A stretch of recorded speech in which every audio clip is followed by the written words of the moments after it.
This afternoon we're in Pittsburgh, Pennsylvania, inside an emotionally charged Heinz Field as the Pitt Panthers play host to the Scarlet Knights of Rutgers. Both teams hoping to get to 2-0 in Big East play, but Rutgers players say they have a lot more to play for here today. Hi everybody, I'm Mike Gleason and welcome to the Big East Network Game of the Week. A challenging week to say the least for the Rutgers football team. Last week, after coming from behind to beat Army in overtime, there certainly was no celebration. In fact, they left the Meadowlands with heavy hearts after watching one of their teammates, Eric LeGrand, being carted from the field and taken to the hospital after suffering a serious spinal injury. Rutgers had tied the game late in the fourth quarter. LeGrand, who was on the kickoff coverage team, went down and made the tackle, but then was left lying on the field, suffering from paralysis with no movement from the neck down. Initially, Rutgers players said it would be extremely difficult to focus and play this game here in Pittsburgh today. By Tuesday, that focus had returned, knowing they had to play it for their teammate Eric LeGrand, hoping to play well, hoping to pick up the victory in his honor. For more on this story, let's go down to the field now and check in with Eamon McEnany. 5:40 to go, quarter number 3. 21-14, Pittsburgh on top by a touchdown over the Scarlet Knights. That's Hanoski, the big fullback, in motion. Sinceri comes up firing. Baldwin with another one-handed catch. His second of the day. He's feeling it. Hi, everybody, along with Mike Kelly. He was the captain of that 2000 Final Four team at Wisconsin. I'm Mike Gleason. As always, great to have you with us for more Big East basketball. And Mike, both coaches trying to get something going before the Big East tournament now. And we've had more people stop by the scores table, the broadcast table, giving us their prediction on the game today. And it sounds like we're going to have a shootout. Bridgewater makes the play, but it could have been even bigger. Now Dominique Brown is in the backfield with Bridgewater. So we've already seen all three running backs, and this is the third play from scrimmage. The sophomore from Cincinnati cuts it back over the 35 down to the 41 as we check the Syracuse orange defensively up front. John told you about Chandler Jones after missing 5 games. He had 2.5 sacks last week. He's joined by Bromley, Goggins, and Marinovich. Linebackers Vaughn, Spruill, and Dyshawn Davis. He's a true freshman. And in the secondary, you see Philip Thomas. Sean Watson, the offensive coordinator for Louisville, said Philip Thomas is as good a safety as he's seen, and he spent a lot of time in the Big 12 Conference.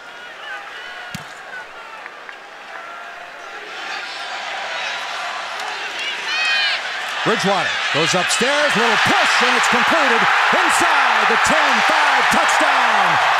Louisville, 42 yards on the play.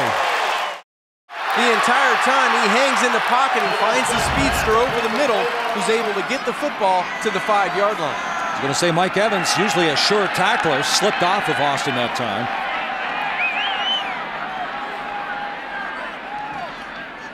Geno Smith looking for his 22nd touchdown pass. He's got it. Bailey's got his 8th. Touchdown, West Virginia.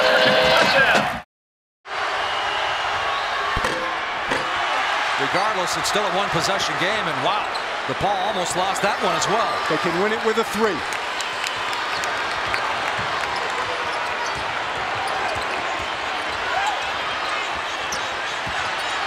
Five seconds. Inside, they go for the 2 and the tie.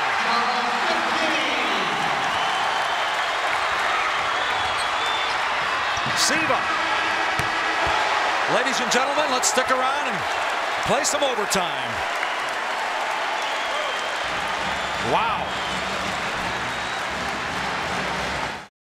And Jay Wright said he's the engine, makes the team run, so they can ill afford to have him sit too long.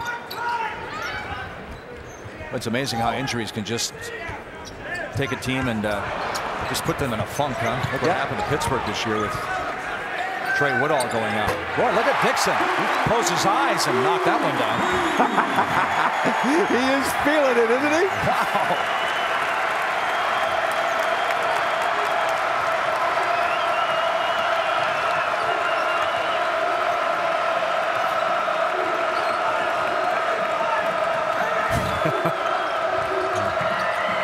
Waynes right off the bench and knocks down a bucket. When your leader responds like that to a situation where Dixon makes a long one, that's what you want. Deep baseline corner, nothing but net. Get out of here! Wow. Most of the time, these noon games, guys are still sleeping. Not so today. First lead in the ball game now for Cincinnati by 1.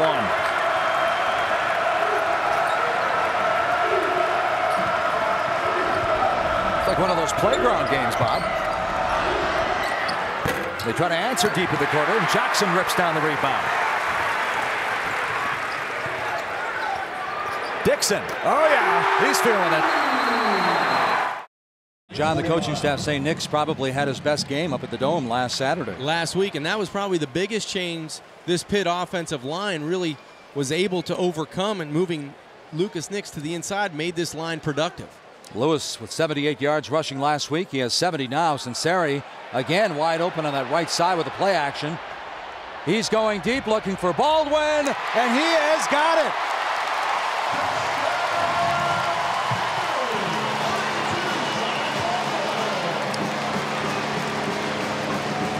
6'5", 230 pounds, 42-inch vertical. Just goes up and gets it. This one goes 45 yards. Back at Rutgers Stadium, number 9, that's Adam Froman from Santa Rosa, California. He was the starting quarterback, and he was averaging over 200 passing yards a game before getting dinged up against Pittsburgh. Speaking of quarterbacks, John Congemi, the former Pitt quarterback, and Justin Burke doing a good job so far. Their offense had been struggling, but they're moving the chains. A 25-yarder, a 20-yarder. He stuck the football in on the outside very nicely, and he has some momentum on that offense right now. And they're inside the 20-yard line. Burke working from the shotgun with Powell in the backfield. Little shovel pass to Powell. Breaks it up inside the 10. 5. Touchdown. Bilal Powell. 17 yards on the play. That's number 10 for him, and he's 2 touchdowns shy now of going over 2,000 yards and 20 touchdowns. Drawn dish right here if you're Iowa. You want to defend against that. Final 2 seconds. Bakusic knocks it down. It's a 2. 0.4 left on the clock. There's a lot of butterflies in the stadium today. We're not just talking about the players. Over 5,000 people here wondering if Virginia can pull this thing off. 2 pinch runners on the base paths. Corey Hunt at second base. Mitchell Shiflett at third.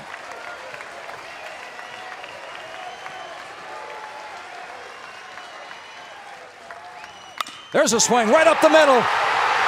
It's tied at 2. Here's the throw, not in time. It's a walk-off base hit single. Virginia's going to Omaha. Welcome to the ESPNU Big East College Football Preview, presented by 76. Hi, everybody. Welcome to our Big East Preview Show. Mike Gleason here along with Charles Arbuckle, a guy who used to put fear in the eyes of defensive backs when he played tight end at UCLA. Tom Luganbill, the National Director of Recruiting for ESPN, played quarterback at Georgia Tech.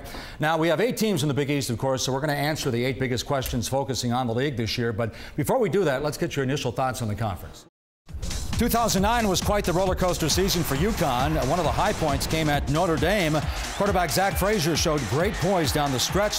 The Huskies battled into double overtime, tied at 27 in South Bend. Andre Dixon capped things off with a 4-yard touchdown run on the second OT to seal it as the Huskies won at 33-30, their first win since the tragic death of their teammate Jasper Howard.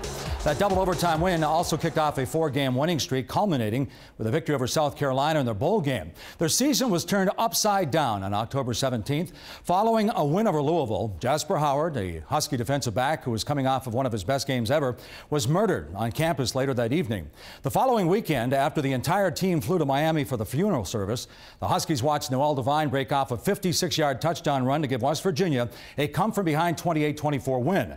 The very next Saturday, Tim Brown, who grew up with Howard in Miami, scored on an 81-yard pass play with 22 seconds left as Rutgers handed UConn another devastating loss by the same 28-24 final.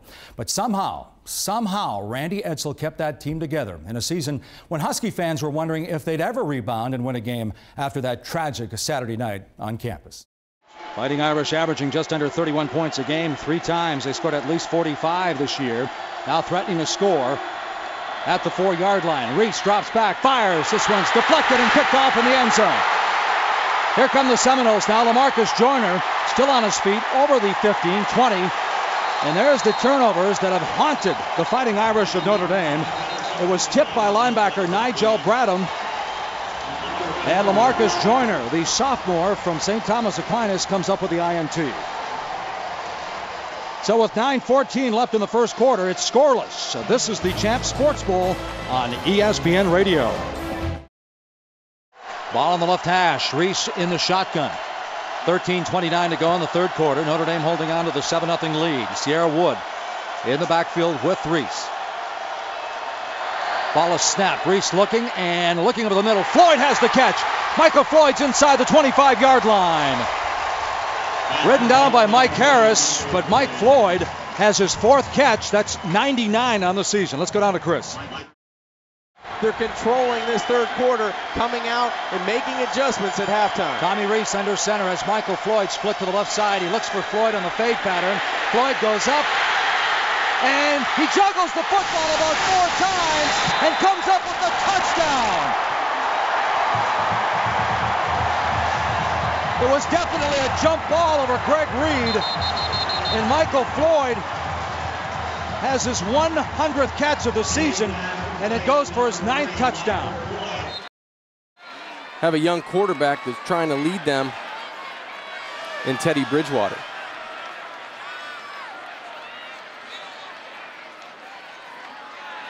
Geno Smith. Bailey right in the breadbasket. He said, see, Geno, this is what I wanted. Takes off to the races. Touchdown, Bailey. 84 yards. There's Anthony Connor at senior day. 16 seniors, their final game here inside Papa John's Cardinal Stadium. Anthony Carter, one of the 16. He broke his neck against Rutgers, and he has definitely served as an inspiration the last 2 weeks as they ride this 3-game winning streak.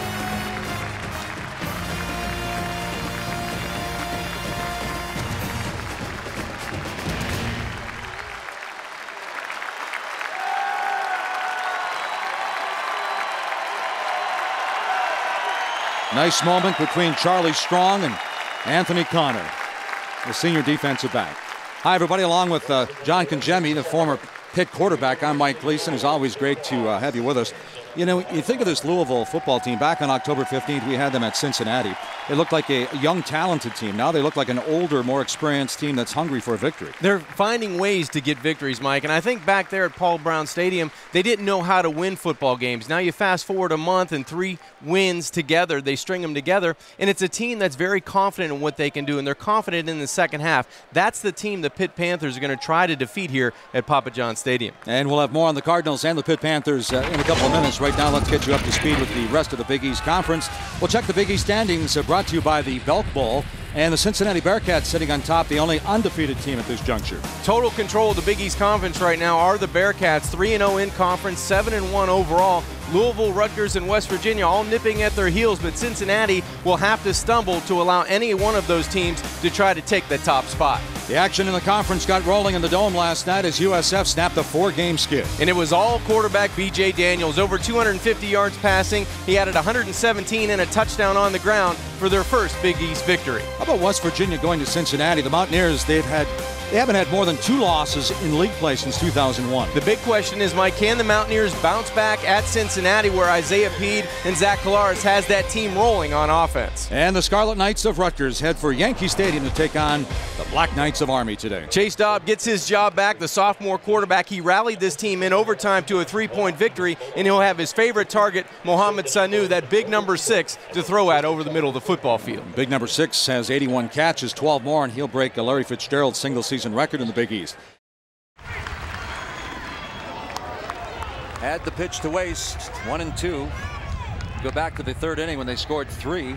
That rally came with 2 outs for the Gamecocks as well. Bucks haven't scored yet. Just threatening with runners at 2nd and 3rd.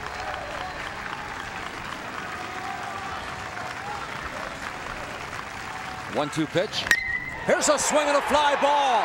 It's going, and it is gone. Leaves the ballpark.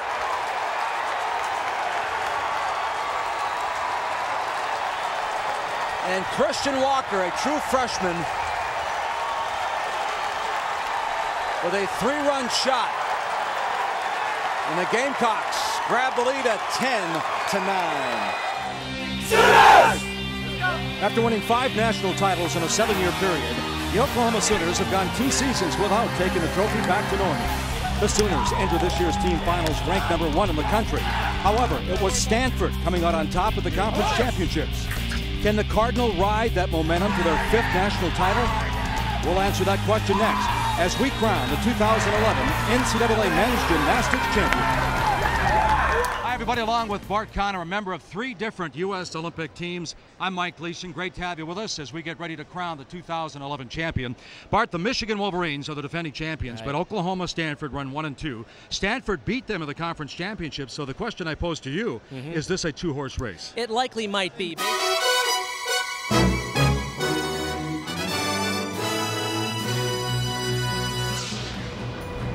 Hi, I'm Mike Gleason, and welcome as ESPN Classic presents Game 7 of the 1971 World Series between the Pittsburgh Pirates and the Baltimore Orioles.